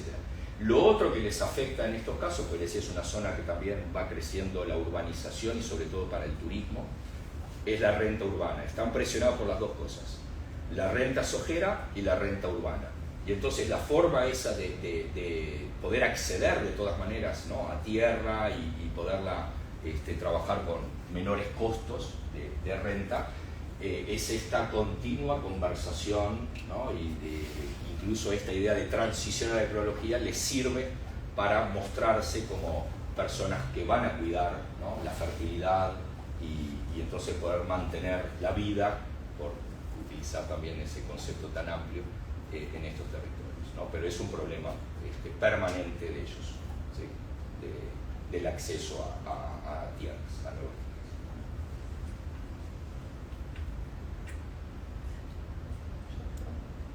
tierras. súper apasionante esto. Hay mucho para hablar. Bueno, seguimos hablando de los... Tengo varias. Ok. Te hago todas.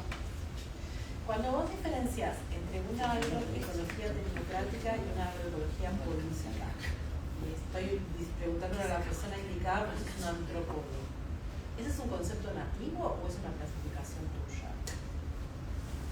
Me pregunto por los actores, porque suena, capaz es algo que yo infiero, pero sin que esté todo, sin que haya datos para eso, suena que también hay actores urbanos que se fueron a vivir al campo, ¿no? Como nuevos farmers agroecológicos.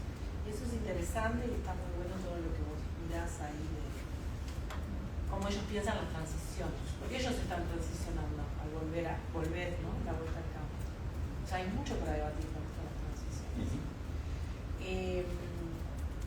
Y es extraordinario tomar como caso el Uruguay por sus brutales contradicciones, ¿no? Los tenemos en todos los países, pero en Uruguay es impresionante esto que preguntaba Astrid sobre la propiedad de la tierra.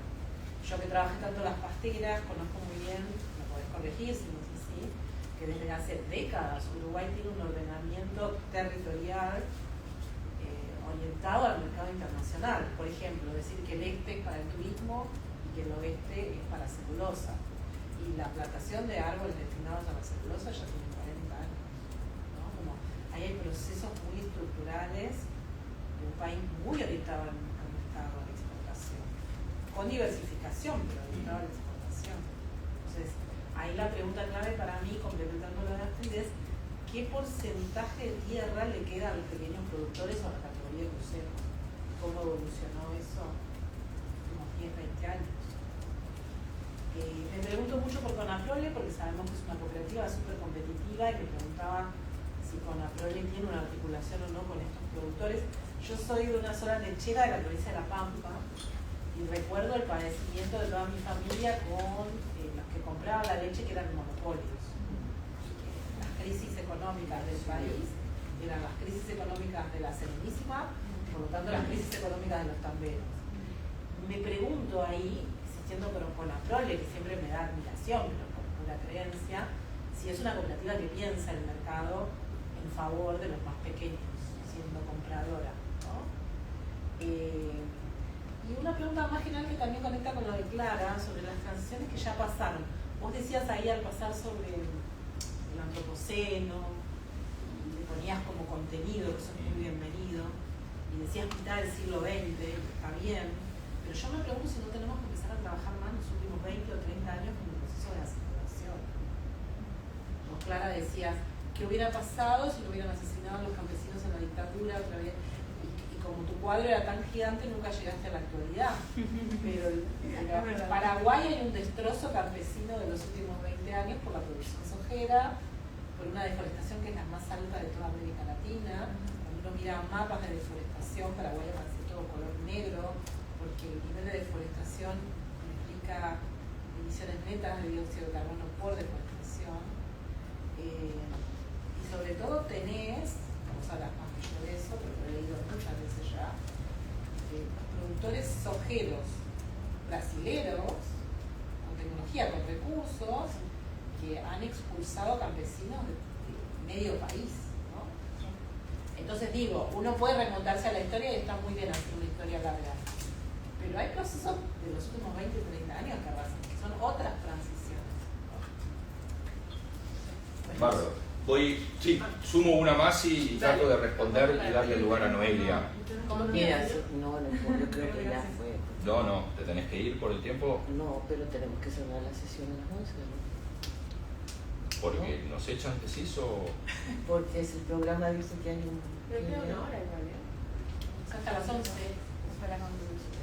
Es que estamos cerca, sí. No, dale. Después hablamos. Bueno, no, a ver, voy a solo decir. Si la agroecología política o tecnocrática es nativa o nuestra, la antropología política es nativa, ¿sí? La tecnocrática, la agroecología, agroecología. La agroecología política es o sea, nativa. ellos dicen, uy, estos que son agroecologistas políticos. Sí. Y bueno, eso es para hablar después. ¿Cuántos se involucran en el movimiento agroecológico? Porque ellos sabrán que también hacen política, ¿no? la tienen clara en ese sentido, pero no quieren ser hippies. Porque la agroecología está en el sector hortícola, frutícola, y que tiene que ver con estos neorurales también que vos mencionabas, ¿no? Entonces, bueno, ahí es como que se cuidan mucho de las autoetiquetas, ¿no? Y tratan de quedar, porque tienen eso, yo te digo, conviven también con la intensificación sostenible, con el productivismo, etc.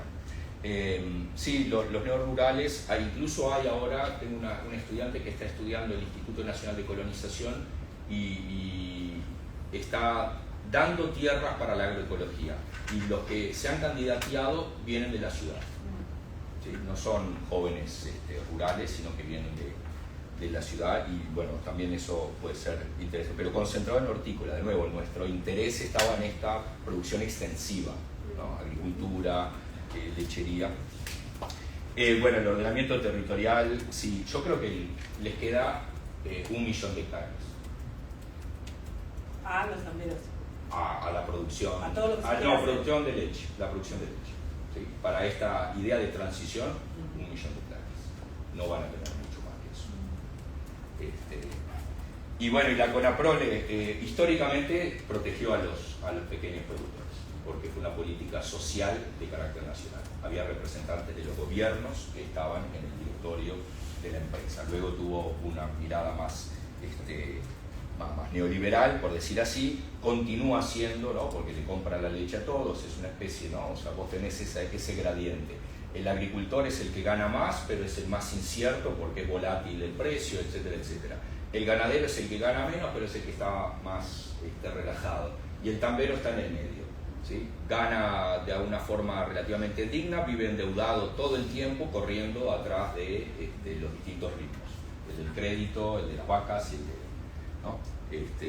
Pero CONAPROLE ha mantenido, de todas maneras, vos mirás la tendencia y la caída de todos los menores a 50 hectáreas, ¿no? Esos se convierten en queseros muchos. Y bueno, el antropoceno al revés, yo decía, el antropoceno en Uruguay es de este siglo. No sé si eso capaz que confundí, pero no, el antropoceno en esa idea, ¿no? De crisis múltiples, etcétera, es de este siglo. O por lo menos nos cayó la ficha en este siglo, que remontar hacia atrás. Noelia, adelante. Quedan 8 minutos, de verdad. ¿No tenés más? Es que me sabe mal Disculpame porque voy a tener que... Pero podemos ir acá. Yo que hablé mucho, te doy tu derecho a que hables tú.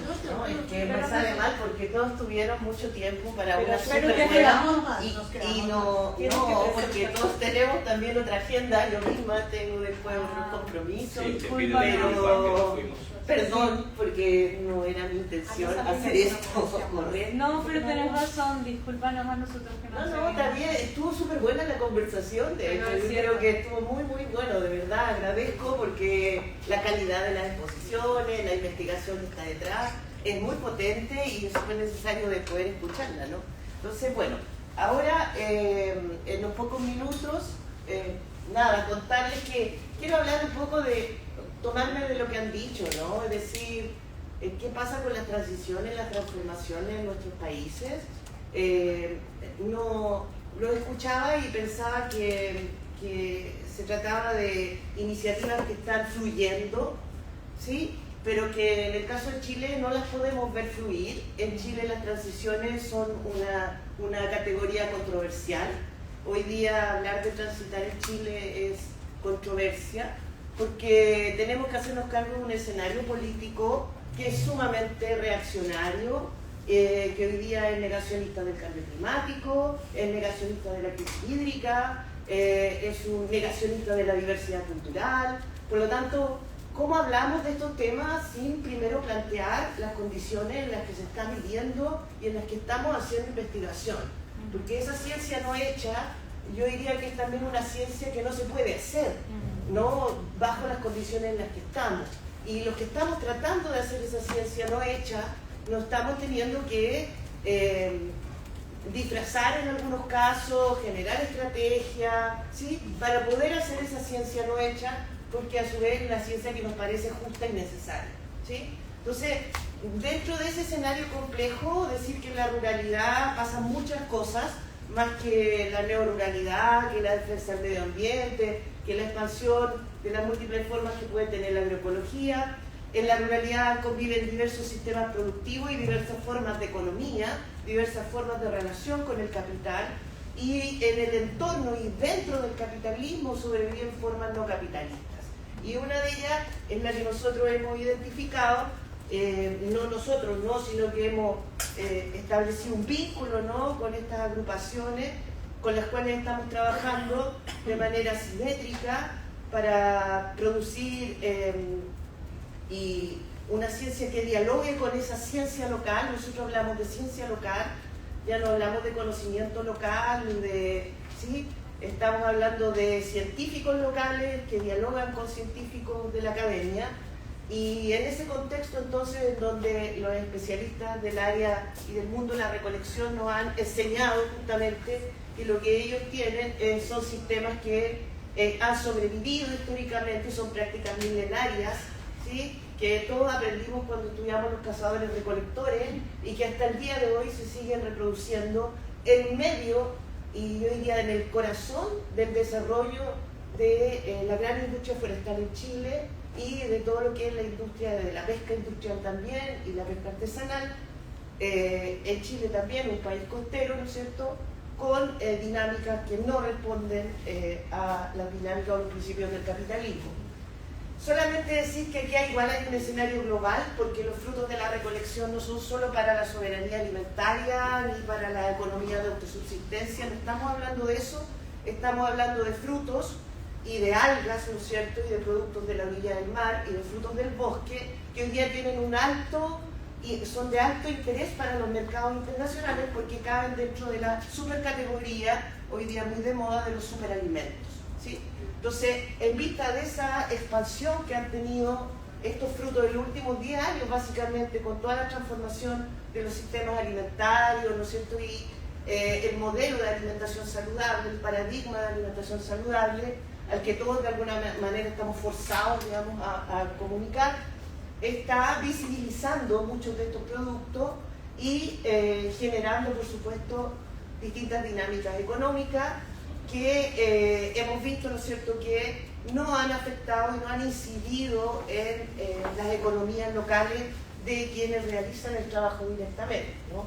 No voy a detenerme aquí mucho, aquí tampoco, porque solamente decir, y para conectar con algunas de las presentaciones anteriores, es un tema que está fuertemente atravesado también por la dinámica de las certificaciones internacionales, en este caso por las certificaciones por manejo forestal sustentable, que es un tema que yo estudié hace muchos años atrás muy intensivamente, del que salí, por cierto, muy agotada, porque me significó una inmersión en el mundo empresarial, etnográfica, ¿no?, muy agotadora y muy exigente, que es distinta de la etnografía con la comunidad, que es mucho más amable y cómoda, ¿no? Que es donde quiero volver, pero claro, necesariamente estos temas nos exigen estar un poco en movimiento. Y entender esa dinámica de la certificación internacional fue clave para entender por qué las empresas forestales estaban ahora estableciendo nuevos regímenes de negociación con las comunidades recolectoras para que pudieran acceder entonces a estos recursos, ¿no?, y desarrollar actividades de puesta en valor de estos recursos hoy día en este nuevo escenario que antes mencionaba. Hay productos de recolección en Chile como el maqui, que no sé si ustedes lo conocen, a alguien le suena porque ya existe en distintas partes, ¿no es cierto?, que ha tenido un incremento notable, ¿no es cierto?, en los últimos años en lo que son los datos de exportación, particularmente a Estados Unidos, Japón y Corea del Sur, ¿no? Este es un superalimento, es un producto alto en antioxidantes y hoy día la gran empresa forestal incluso transformó algunos de sus predios ya no para darle permiso a los recolectores a ingresar a recolectar, sino para contratarlos para que recolecten para ellos, porque es la propia empresa la que generó valor con el maqui, patentando, ¿no es cierto?, y generando una bebida que hoy día en Chile no se consume, pero sí en los mercados de Estados Unidos, Japón y Corea del Sur.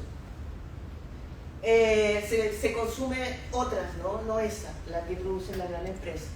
Bueno, no me voy a detener tampoco en las características de la recolección. Nosotros estamos planteando que esta es una actividad resiliente que forma parte de un sistema socioecológico, en donde las personas, a través de la recolección, yo diría que es la manera más nítida para los que damos clase de ilustrar qué es un sistema socioecológico, ¿no? Que es cuando las personas habitan, ¿no? Y viven de una comunicación y en una interacción directa y propia, única con los ecosistemas. Nosotros hemos acompañado procesos de recolección en el bosque, procesos de recolección en la orilla, y los estudiantes no son capaces de entrar al mar, no son capaces de entrar al bosque, no pueden moverse de la manera en que se mueven los recolectores. Es decir, ahí se aprende de manera, se constata empíricamente que allá hay un sistema socioecológico que no es el que tenemos nosotros, ¿no es cierto? Y que sí pone en evidencia una interacción que pasa por la humedad, los ruidos, la luz, ¿no es cierto?, la oscuridad, las transformaciones, ¿no es cierto?, de las estaciones, en el caso del mar, de las temperaturas, de los colores del agua, ¿sí? Y la diversidad de productos, por supuesto, y su modificación en el tiempo. Esto tampoco me voy a detener, sí, para ir ya como cerrando, porque decir que aquí queremos conectar todo esto otra vez con esa idea de con qué ciencia, ¿no? Porque tú hablabas de la sociobiodiversidad como paradigma, pero parece ser que es en esa perspectiva todo pasa, ¿no es cierto?, por los sistemas productivos y por los niveles de formalización que tengan o no, ¿verdad?, quienes producen, no los pequeños productores. Pues en este caso no hay ningún tipo de formalización. Los recolectores comercializan absolutamente en la informalidad y los recursos que generan se formalizan al momento en que ingresan al mercado local, cuando ellos consumen, ¿no?, en sus pequeños poblados, en aquellos mercados formales, ¿no? Pero esos dineros formalmente no existen en ninguna parte y la gente lo ha reconocido, ¿no?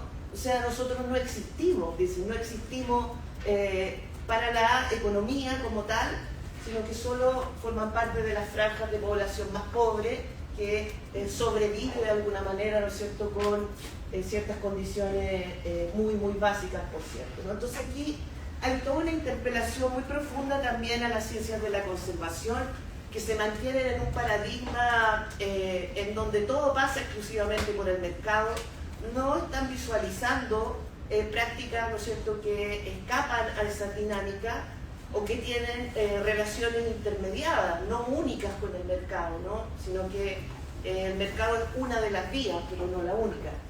Y por lo tanto, también interpelándolas en el sentido de que la conservación se hace desde los territorios, se hace desde el conocimiento y las ciencias locales, se hace desde la reproducción de los sistemas socioecológicos y por lo tanto la conducción de los procesos de conservación no puede seguir haciéndose exclusivamente desde la academia, no puede seguir haciéndose, ¿no es cierto?, desde arriba hacia abajo y tampoco es dejarles la responsabilidad a los locales, ¿no?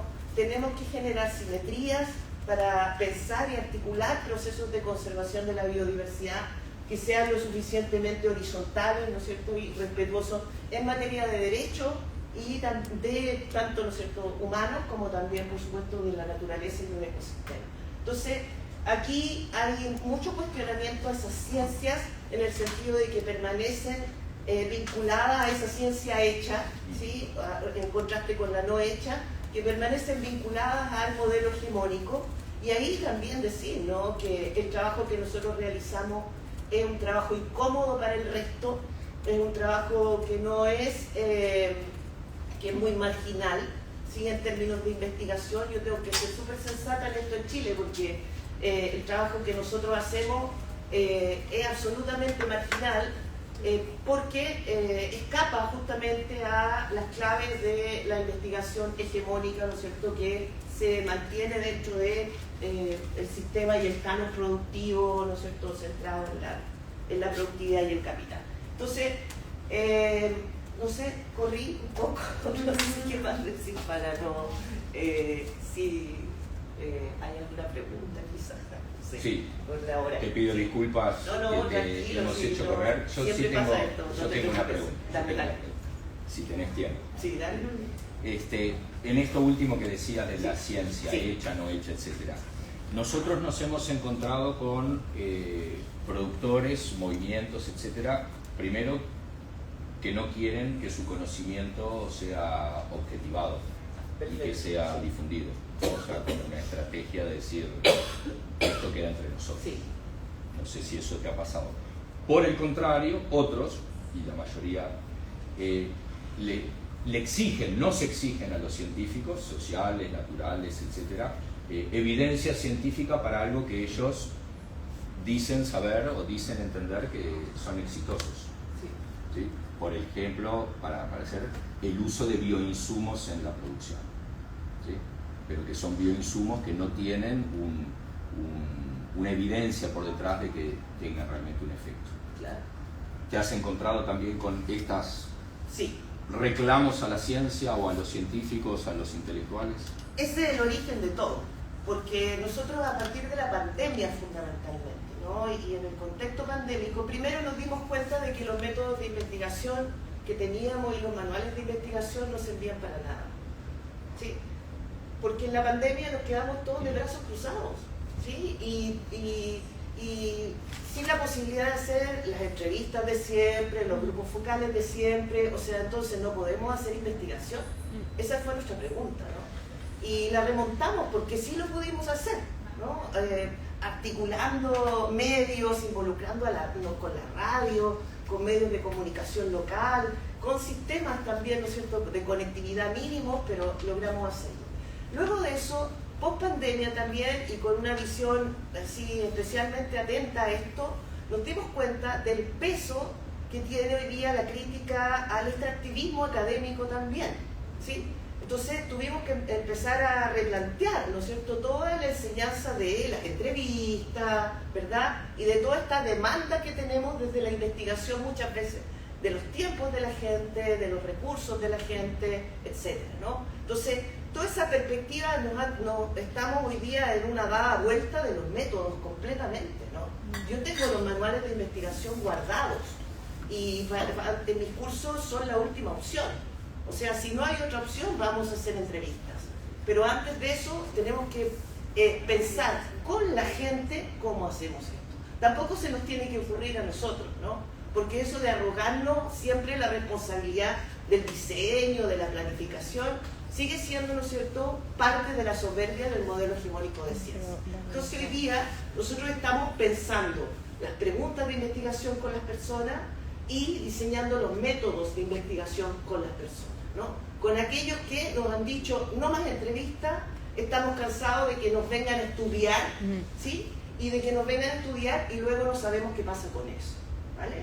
Entonces, ahí hemos encontrado un reflejo y una oportunidad que nos van dando, porque dicen, claro, ustedes tienen el conocimiento de los libros, pero nosotros tenemos la práctica.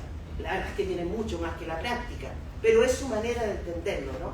Y decir cómo y por qué sí podemos hacer una alianza y un trabajo como el que estamos llevando a cabo acá. En otros casos es más difícil, porque hay comunidades que con ese rechazo al extractivismo académico y con justa razón, ¿no es cierto?, tienen un piso de desconfianza profunda, ¿no? Y que está arraigada también en años de extractivismo académico justamente, y que nosotros fuimos testigos de eso. Yo estudié en Chile y he sido antropóloga en Chile hace más de 20 años, por lo tanto sé de lo que están hablando, ha sido así, eso no es falso, ¿no? Por lo tanto eso requiere otro tipo de acercamientos que nosotros tenemos que llevar mediados por actores, ¿no es cierto?, mujeres en este caso de las comunidades, en donde vamos nosotros a facilitar procesos locales, ¿sí? Y hasta cuando estuvo en Chile pudiste verlo, ¿no es cierto?, en el trabajo que estamos llevando sobre todo con las mujeres mapuches en la provincia de Arauco. Ahí son ellas las que están conduciendo el proceso y la universidad está facilitando, acompañando ese proceso por la legitimidad que tiene mostrar cómo en los territorios sobreviven otras lógicas económicas, otras dinámicas de cuidado y relación con la naturaleza, ¿sí? Y definitivamente, ¿no es cierto?, dejar en evidencia que por mucho monocultivo y por mucha presencia transnacional en los territorios con diversidad cultural y con diversidad económica, ¿sí?, existen múltiples formas de economía y están presentes y vigentes, ¿no? Entonces, nosotros hoy día estamos impulsando y estamos detrás, ¿sí?, de quienes están conduciendo esos procesos en las comunidades. Nosotros estamos haciendo de asistentes de investigación en esos casos, ¿no? Y por último, con aquellos grupos, ¿no es cierto?, que están esperando y teniendo expectativas de que la academia le resuelva, ¿no es cierto?, los temas técnicos de siempre. Para eso hay muchos científicos y gente disponible para hacerlo. No es nuestra especialidad y muy respetuosamente nosotros abrimos, ¿no es cierto?, el abanico. Es un poco la gran demanda hoy día que nosotros le hacemos a la universidad, ¿no?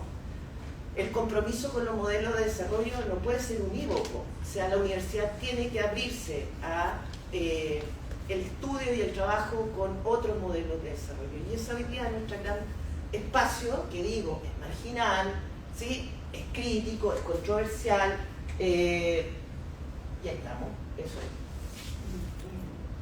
Gracias. Muy bien. ¿Alguna otra pregunta o comentario? Sí, un Sí. comentario.